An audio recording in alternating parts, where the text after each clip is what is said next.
handful of lawmakers are skipping the president's big speech that Nicole and I just talked about.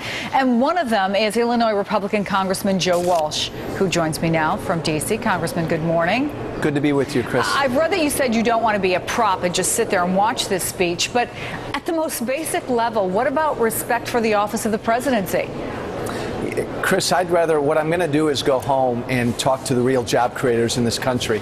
I'm going to hold a town hall with 40 to 50 small businessmen and women, get their ideas as to what we need to do to jumpstart this economy, and take those ideas back to the president. Look, let me make sure I understand this. You're going to go to a town hall meeting because you think it's important, but you were one of the most vocal critics of the president's Midwest bus tour when he went out and talked to people. No, I don't think he talked to people, Chris. Everything he does we is have sort of tape staged. of him talking to people. Well, then I'd love to see that tape, because he didn't talk to a lot of people. Look, I'll put 40 to 50 small businessmen and women together tonight, and I will do nothing but listen for an hour. This president hasn't done that. Every time somebody skins their knee, his reaction is to hold a big speech.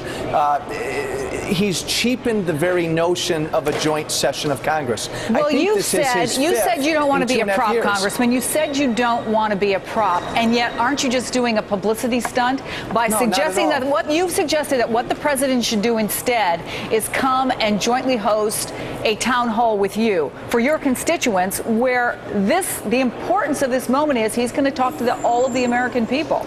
And Chris, respectfully, this moment is no more important than it was a month ago or a year ago or 2 years ago. Americans haven't been working for 3 years. And now all of a sudden, 3 years later, after his policies have made things dramatically worse, he's all of a sudden going to retool another jobs plan. This is his 5th joint session speech in front of Congress in 2.5 years. All he does is give speeches. I'm tired of speeches.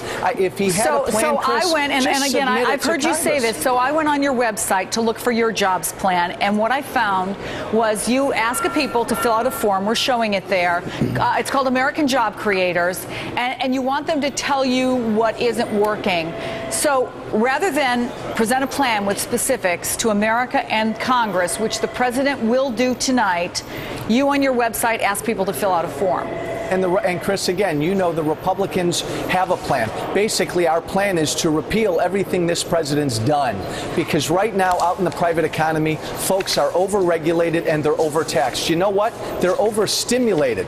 So here comes our president again tonight to present another stimulus plan. It doesn't work. It hasn't worked. And the problem is he's not listening to the American people. He has surrounded himself with academics, not people small and medium-sized businessmen who know what it means to run a business. Those are the folks he needs to speak with and learn from. Well, presumably, many of them will be listening tonight. And Congressman Joe Walsh, we thank you for your time. Thanks, Chris. Good to be with you. Well,